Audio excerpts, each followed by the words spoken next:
think at this stage, I mean, that should not even be the case, because all we should be thinking about is how to ensure that we contain them, these Boko Haram forces. You see, I spoke about our borders. You see, these people definitely, they came in through the borders. They came in through the borders. So it's high time that we warn the neighboring countries so that we just stop all this big brother business. We warn the neighboring countries such that, you know, if they cannot take care of their own there, you know, then we move. But we do have... So we need to change tactics. We need to move. We need to move. Sorry? They're part of the MNJTF. They're part of the... MNJTF. Of the Joint Task Force. Well, how much?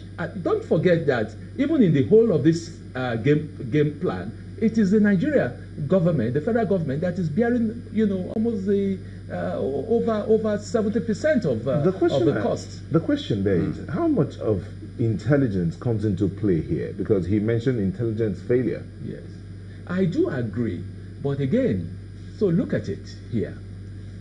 Here's a unit. We all know what a battalion is, okay?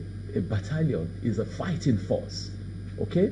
And aside, but a battalion again cannot just fight alone, because sometimes you sit down, you prepare your operational plans, and then by the time you get to the battlefield, it's a different ballgame, okay? You can be overwhelmed.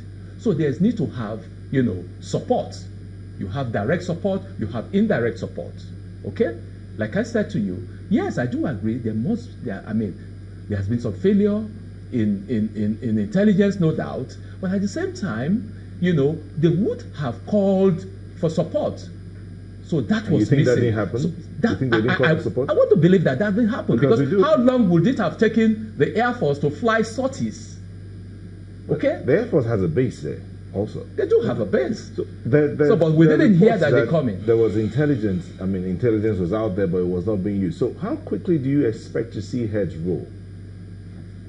Well, I want to believe that even as we speak, I mean, things are going on. Even as we speak, people are being called, you know, to explain,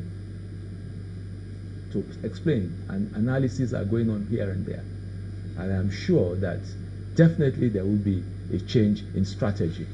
I think before we jump to firing one, first of all, there's lack of capacity of strategic management of national security.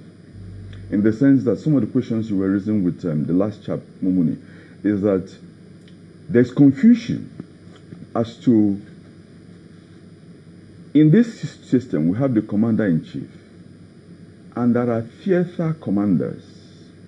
You see, but the usage of theater commanders, we still don't understand it. You heard Trump phoning the commanders just a few days ago directly. The president is the one, in this system we have now, he is the commander-in-chief. It's not the British system. It's not honorary. He should have direct command with the theater commanders. The service chiefs are to provide the resources which the president can use. So the calling of service chief for meeting is not the issue. It's the theater commanders. But we don't know if that is not happening. Maybe if they're not publicizing it. We don't know if that's not happening, because it may happen and they don't publicize it. The theater commander has not been called to Abuja. Please. No, I mean, can you say for certainty that the president hasn't put a call through to any one of them? We can't tell, can we? Let me see. That the president was surprised in itself shows that the chain of command is weak. Because usually, a theater commander, merely there is as we are in a war now, except we are not in a war, there's a situation room, to use there should be a situation room where the president is giving daily account of what is going on in the field. So that the president, you should not come to the president as a surprise that a unit has been taken to the point that the commanding officer was killed and all the officers were killed. And again, the lesson, why I said we've not learned our lessons, is that this happened to the command Kuti's son was commanding. It happened to take over of the military police school. The lessons we should have learned. So the issue is, where we are now is that I think I sympathize with the president, no doubt, because in that he really needs to have a better, he needs better advisors than he has. In that the idea that we have now, where a unit is being taken, a unit as important as a battalion in the war front, is an assault on the nation state. When you say better advisors, does that mean what? What does that mean when you say better advisors? Political advisors or military advisors? Or those in theater of command? Or the service chiefs? In the higher defense management, you need better advisors. That is both political and military. Well, as far as I'm concerned, the insurgents or the terrorists came, they attacked a unit, okay? And they went back. So it's not as if... Did they go back? Oh, yeah. Because there were reports that they obstructed even... The recovery. Exactly, of the bodies. Yes. We all heard about that. But that means they were still around. Well, I don't want to believe that as we speak, they have taken over the unit. No. You know the way insurgents, or you know, the way they come in, they hit their target and they go back. But speaking about communication, sorry to jump in there. Yes. How should the military brief or talk to journalists or brief the country about this kind of scenario? What should they give in? What should they not tell the public?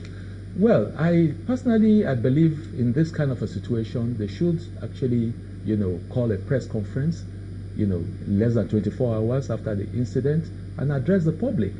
Because the public, I mean, the military is being run on the taxpayers' money, and apart from that, they are accountable, you know. So they should be able to let the public, and of course that is part of what you call confidence, building too, so that the people can know exactly what is, so that we don't ride on, news. Yeah, but why doesn't that happen? Because theories and all what they keep giving the impression that, look, some of these things are national security. Sometimes you have to decipher, look, which one, what's the line to cross.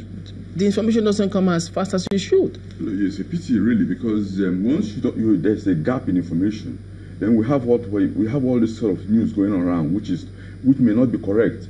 I think the military should have come out clearly to give an indication as to not naming those who died, they're giving a number so that we're not. Okay, they can give us a figure of those who died. Yes, but not so that we don't start getting all these exaggerated numbers we're hearing about.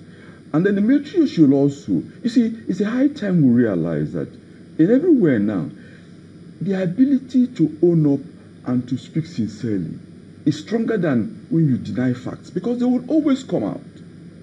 So it doesn't embolden the insurgents that we took down as much people? Pardon? It doesn't embolden the insurgents that they took out as much military men? You see, I think, first of all, let me call one. Two things that one habit where people say, oh no, it's military strategy. Military strategies are not secrets. Order of battle are not secrets. What is secrets? It is the tactical operations. It is how you activate your orbit.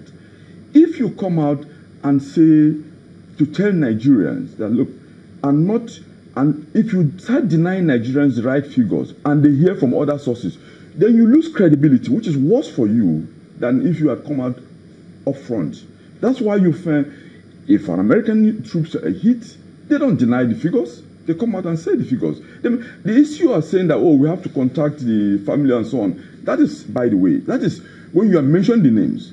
But they should come out with the figures before those who want to take advantage politically would exaggerate the figures. Let's pick up. Okay, go ahead. Yeah, just last week, I think between the 20th and the 23rd of this month, there was a seminar. Nigerian Army Legal Services. They had a seminar, and some of these things came up, for discussion. Okay, here we are. I want to believe that this indeed was a tactical blunder, and I also want to believe that the military authorities are listening, such that they will really, change tactics. There's need to change tactics. Okay, we'll pick it from that point. We need to go to break. We're back in a moment. Stay with us.